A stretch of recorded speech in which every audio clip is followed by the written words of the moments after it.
J'adore travailler l'image, c'est depuis 15 ans que je travaille la photographie. J'ai commencé alors à la base par la danse, j'avais une pratique de danse depuis toute petite. Donc je ne suis pas rentrée tout de suite par la photographie, j'avais plutôt une pratique de plasticienne en fait.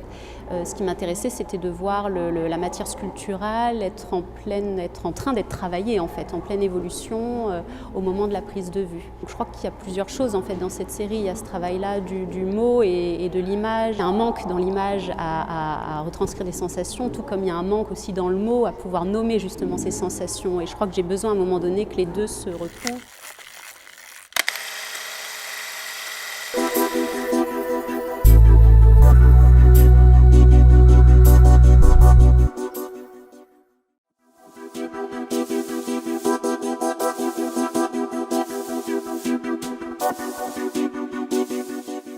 À la galerie commune en fait de Tourcoing, galerie qui est commune à l'école des beaux-arts, l'ESA, de Tourcoing et à l'université de Lille. C'est la 7e édition de 100% APV, exposition qui a été initiée par une des enseignantes, Anne Cressel. J'adore travailler l'image, c'est depuis 15 ans que je travaille la photographie. J'ai commencé alors à la base par la danse, j'avais une pratique de danse depuis toute petite. Donc je ne suis pas rentrée tout de suite par la photographie, j'avais plutôt une pratique de plasticienne en fait. J'ai commencé surtout d'abord du volume, du tissu rigidifié et c'est rigolo d'y revenir aujourd'hui, à peu près 15 ans après, de revenir à des pratiques comme ça. D'essence, distiller les mémoires. C'est une partie du texte écrit par Elisabeth Hotz avec qui j'ai travaillé cette année.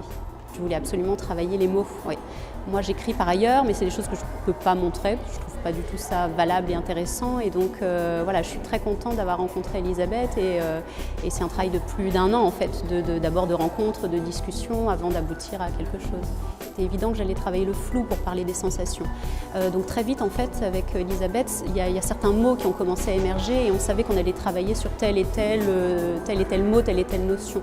Des mots qui ouvrent tout un monde de tension. On parlait beaucoup du voile, aussi du tissu, mais du tissu parce qu'il a quelque chose de charnel et quelque chose en lien avec la peau. L'arabesque verticale décroisée, les indicibles courbes, capturer le moment, l'essence détournée, écouter les infimes histoires d'illusions inutiles. Je savais qu'il allait y avoir du mouvement aussi, donc là c'est un travail de prise en rafale, mais avec un long temps de pause, avec un déclencheur à distance et avec une volonté de travailler le tissu comme une matière en fait.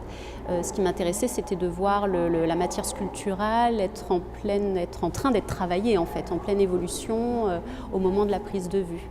Donc je crois qu'il y a plusieurs choses en fait dans cette série. Il y a ce travail-là du mot et de l'image et le constat que je fais depuis quelques années pour avoir déjà travaillé avec les mots, mais que je posais vraiment plus comme des titres ou comme des indications, qu'il y a un manque dans l'image à retranscrire des sensations, tout comme il y a un manque aussi dans le mot à pouvoir nommer justement ces sensations. Et je crois que j'ai besoin à un moment donné que les deux se retrouvent. Si c'est une forme pour l'instant qui est un accrochage pauvre, atelier, parce que c'est une forme qui va évoluer. Là en ce moment je suis en train de travailler plutôt sous forme de petits films.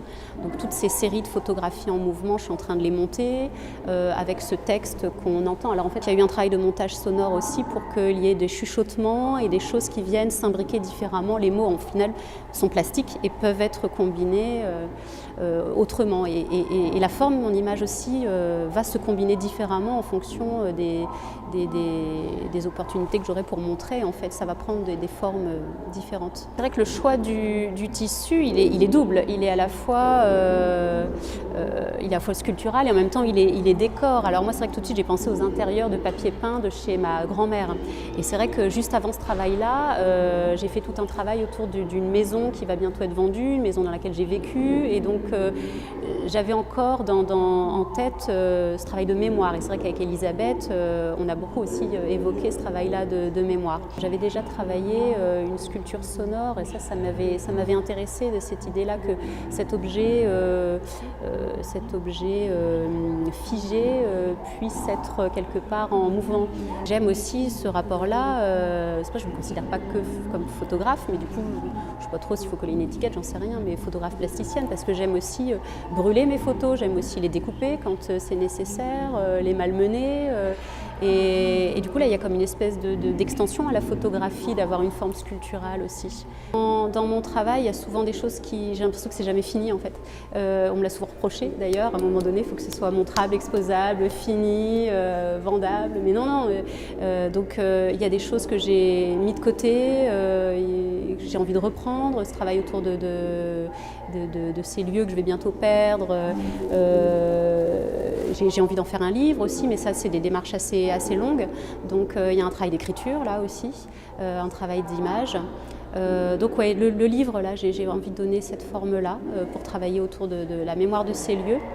Et puis mon travail avec le collectif que j'ai envie vraiment de reprendre, c'est des questions qui m'animent en fait, toutes ces questions-là d'identité, de territoire, qu'est-ce qu'on nous permet de vivre ou de ne pas vivre